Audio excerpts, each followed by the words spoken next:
Welcome to the S.O.A.P video series from Oak Tree Community Church in South Bend, Indiana.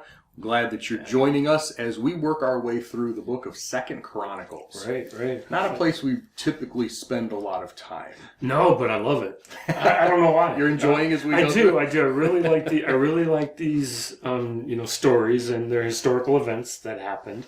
But I kind of love the way that a person's life is condensed.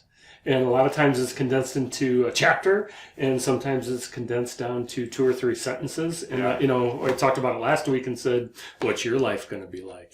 What's your two or 3 sentences? Yeah. And, some of these are, he did evil in the eyes of God.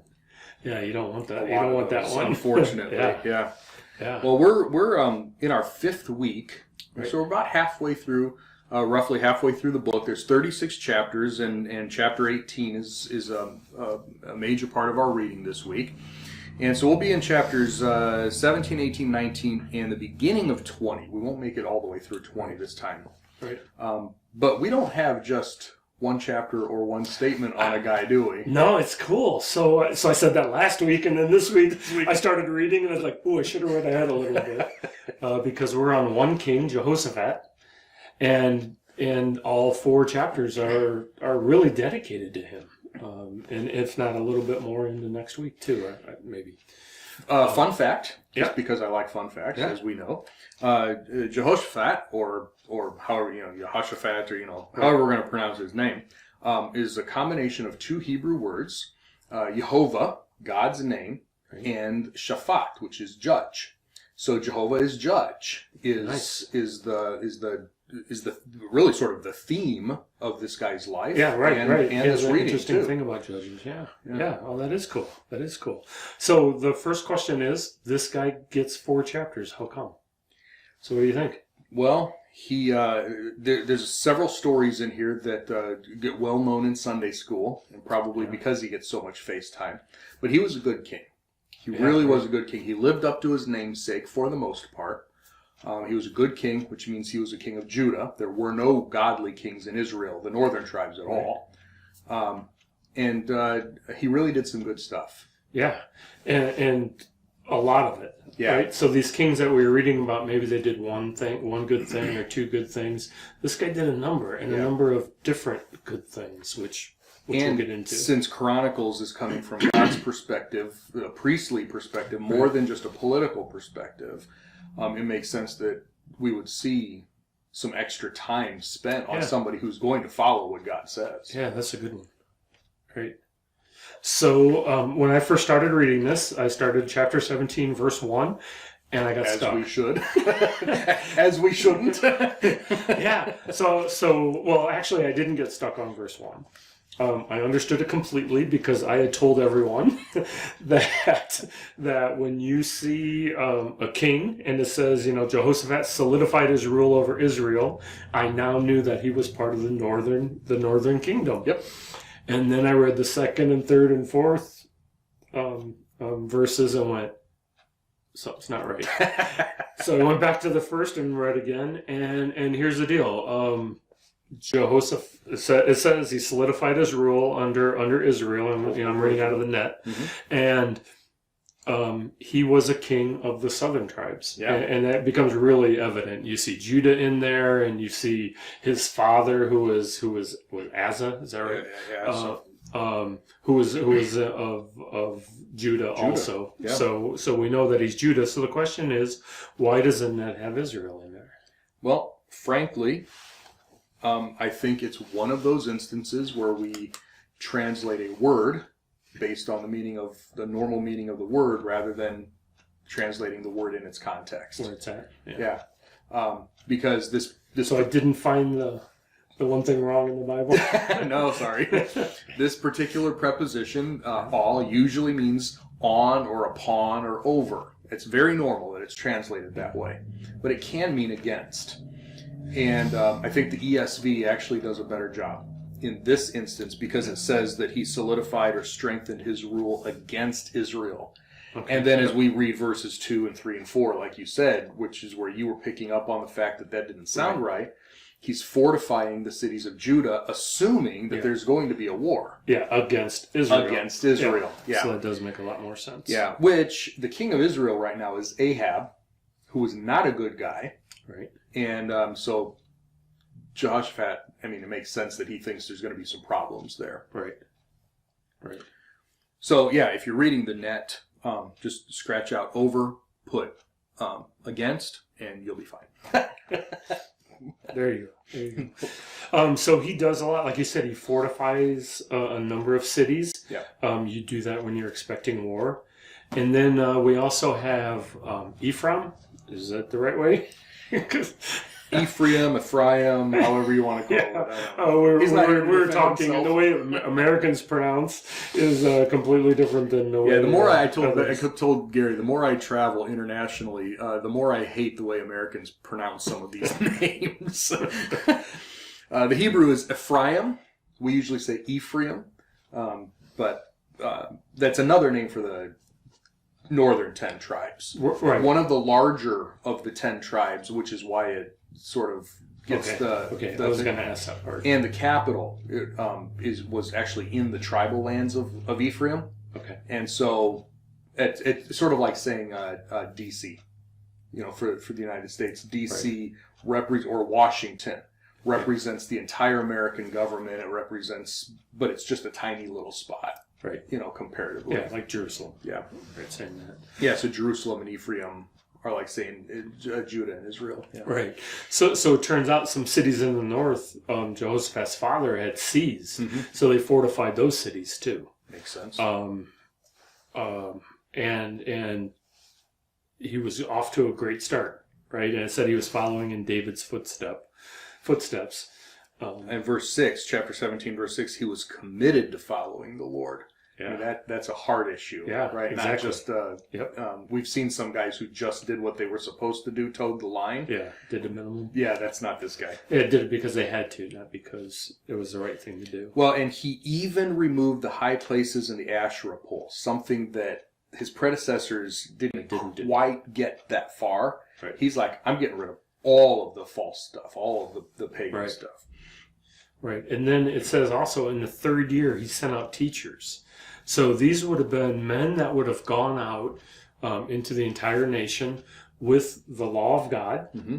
and they would read it to the people, mm-hmm. right? So you can kind of see them going from town to town to town. Maybe they answer questions. I don't know. But giving the people, here's what the law says. Yeah.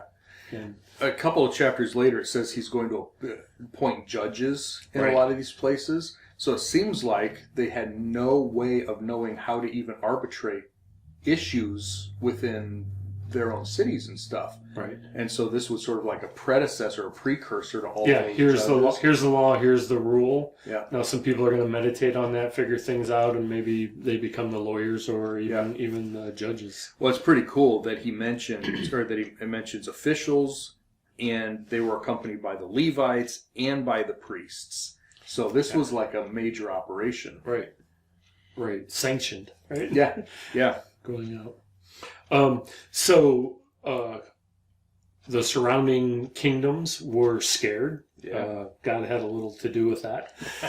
It's amazing what happens when a country follows God. Yeah, but what it really meant is they didn't attack. Yeah. And it even said the Philistine brought tribute. Yeah. So they are giving Israel money, and I thought it was funny that they give them a load of silver, right? We're on our way back up. Yeah, right. With Solomon, they were so high that silver was nothing, and now it's like, even silver we got. Right. But the power was increasing of the nation, which was cool. And then in chapter 18, maybe he makes his first stumble. He makes an alliance by marriage with King Ahab. Yep. So is this wrong? Well, not necessarily. I mean, it could have been trying to unify the nation again. Right. He didn't know. We don't have the prophecy of the 70 years of exile yet. He didn't know. He was just trying to maybe get the nation back together. So, I don't know if that was necessarily good or bad. Right. So they meet in a neutral area in Samaria. Well, Samaria was within the broader Ephraim area, northern area. So right. No, it was funny because when I was trying to figure out if this guy was from the north or the south, I read all the way down to there, and it said he went down to Samaria. Meaning he was in Jerusalem, and whenever you go anywhere, you always go down because they're on a hill. That's right. But I read it as north he to went south? Yeah, as he went south. So here's another thing saying that he's the king of the north. Yep. And he's like, No, good reminder though, that you always, because of how Jerusalem is situated, you always go up to Jerusalem and you come down from Jerusalem. Yep. No matter which direction you're going. That's a good reminder. So they meet in a neutral area. A king is getting married to another king's, I assume, daughter is what's happening, and so there's some discussion there. And what's Ahab want to do? Well, Ahab is always a fan of War. Attacking. You've got Syria as a major. This was after Egypt, but before Assyria. So Syria is just to the north of Lebanon, which is just to the north of Israel. Damascus is the capital, and Damascus, we know of Damascus from the 10 cities. Jonah, right? Jonah goes to Damascus, right? But and Nineveh but he hits Damascus on the way to Nineveh.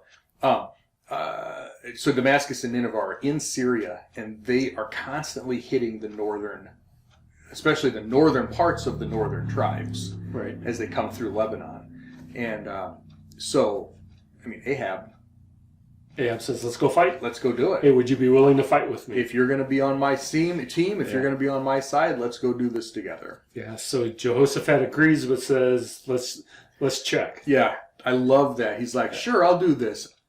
But first, let's ask God. Yep. And it's because the king of Israel is less godly, they check with 400 prophets. And the 400 prophets all say yes. Go do it. Yeah. And then Jehoshaphat says, wait. Do you have at least one oracle of the Lord? Yeah. And there was one guy that was still there. Yep. And the king of Israel says, I don't like him. He's always prophesizing doom for me. There's still one man through whom we can seek the Lord's will, but I despise him because he does not prophesy prosperity for me, but always disaster. Right. Well, right. So they go talk to him. No, hold on a second. If you recognize that there's only one guy who really speaks for the true and living God, and he's always speaking against you, wouldn't that throw up some kind of flag? Yeah. Which happens in a couple of verses. It should. Yeah. I love the fact that he doesn't prophesy prosperity. You can almost hear him whining, and Ahab really had that effect. Yeah. He doesn't prophesy prosperity for me, just disaster, right? Because we don't have any of those guys today that talk nothing about, nothing about hell, nothing about sin, nothing about judgment, and it's all prosperity. Right. And right. So he gets thrown in jail because they weren't happy with him, I believe. Yeah, maybe that happens later. It happens later. We're gonna have to come back to chapter 18 because there's something I'm sure people want to talk about there. So, he does prophesy against. He says you're not going to live. Right. So he tosses him, and then it actually happens in battle. Right. He goes in undercover and gets hit by a stray arrow. Yeah, the king of Israel does. Yes. Now I love this. He says this is what the king says. This is chapter 18, verse 26. Put this man, this is the prophet, put this man in prison, give him only a little bread and water until I return safely. Now the prophet's already said you're going to die. And so the prophet says, if you really do return safely, then the Lord has not spoken through me. I don't expect to see you again. Yeah. Oh, man.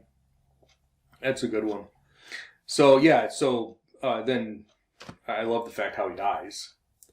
An archer just... Right. Yep. And it gets in between. Yeah, his armor. Right.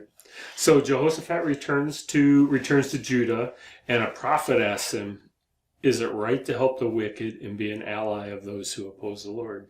Yeah. And that question really jumped out at me this week. Yeah.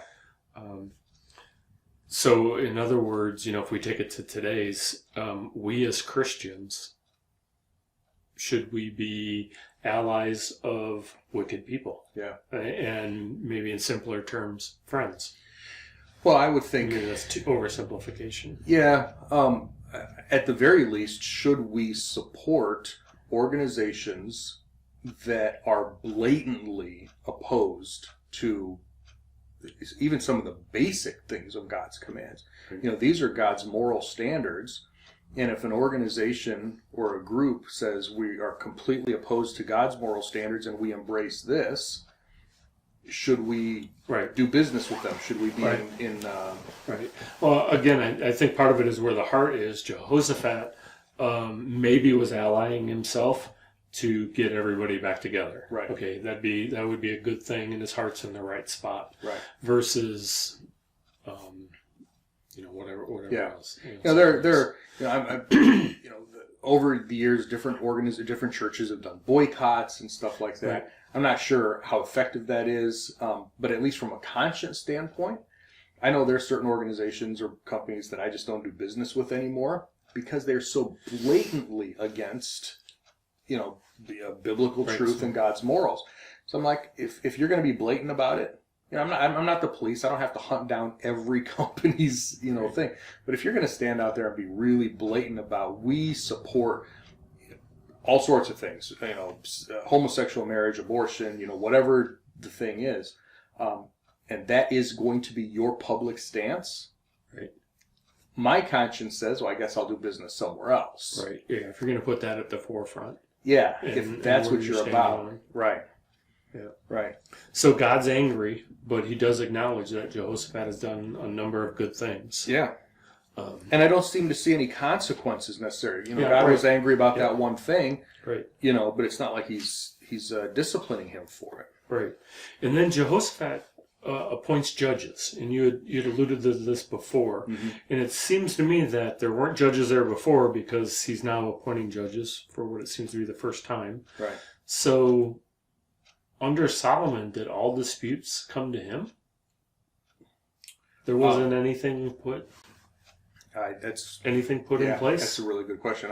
It seems like there had to have been something. Yeah, some kind of layers where then he's the Supreme Court. On the other hand, you've got, that well-known story of the two women with the one baby. Yeah. Doesn't seem like something that the king has to deal with. Right. And yet it did go all the way to him. Right. So. Right. So it makes sense that there's a judicial system being put in place. Mm-hmm. And kind of cool. And it could be that the people were asking about that because now they have been reintroduced to the law. They knew the law again, and they're like, we want to follow God's law. How do we do it? Right. And so there may have been both sides, sort of coming together to make it happen. Oh, good.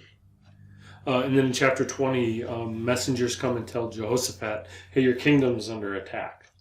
Now, kings can take a lot of different stances with this. Mm-hmm. Jehoshaphat's scared. Which seemed odd to me. I'm not sure why he was scared, but he had the nation fast, right? When before the nation told him what was going up, told him to fast. There was an assembly of the people. They asked the Lord for help, and God basically said, "I got this one," and then God fixes it. Yeah, they go out for war, but that'll be next week. Oh, is that next week? Yeah, oh, next week we'll talk about how God took care of it. Okay. This week's reading ends with verse 19, I think, where the Levites and the Kohathites and the Korites got up and loudly praised the Lord God of Israel because he had told them, I'll take care of it. They didn't know why, or they didn't know how yet, but they were going to celebrate and praise him for doing it. Okay. You wanted to go back to chapter 18? Yeah, there's a thing in chapter 18 that I imagine that some people might want to ask about. Okay. And that has to do with, it seems that God, starting in verse 18, Micaiah, who's the prophet, says, listen to the Lord's message. I saw the Lord sitting on his throne with the heavenly assembly on his right and on his left. And he asks this assembly. Now, some people have called it a divine council or whatever. He asked this assembly, who is going to deceive King Ahab of Israel so that he will attack the Syrians and die? So that's number one that some people might have some issues with. Right. God causing it? Or God causing it. Number two, except he didn't actually do it. It's like he's almost asking for input. Does this diminish his omniscience or his omnipotence? He's all powerful, right, all knowing. I like this passage because it's a reminder that even though God can do everything himself, he's chosen to use agents to work things out. And we see that in Job, for instance. He allows Satan to do some things. He has humans be agents to do his thing. Right. So, and then one of them says, I'll deceive him. Well, how are you going to do it? And again, there's this whole back and forth. I tell you, I'm going to lie to him. I'm going to be a lying spirit and lie to him and say that it's going to be okay. And God says, fine, go do it. Okay. So again, God is behind a lie. He's sanctioned a lie. God is, telling this, he's pushing this king into battle where he's going to die, whatever. Couple of things, and everybody can come to their own conclusion here, and you have to in your own study. But we have to remember, this is not the Davidic king. This is not the Davidic dynasty. This is the northern king. He's not a legitimate king in Israel. I mean, humanly speaking, he is, but from God's perspective, he's not a legitimate king over God's people. He's actually an enemy. He's doing everything against what God wants him to do. He's a godless king, and so God is actually engaging with him based on who he is, and really on his own terms. He wants nothing to do with God, right? So God says, "Fine, I'll tell you what you want to hear." And we do see God doing that. Romans 1. He turned them over to their own desires. He turned them over to their own passions. If this is what you want, fine, I'll give you what you want.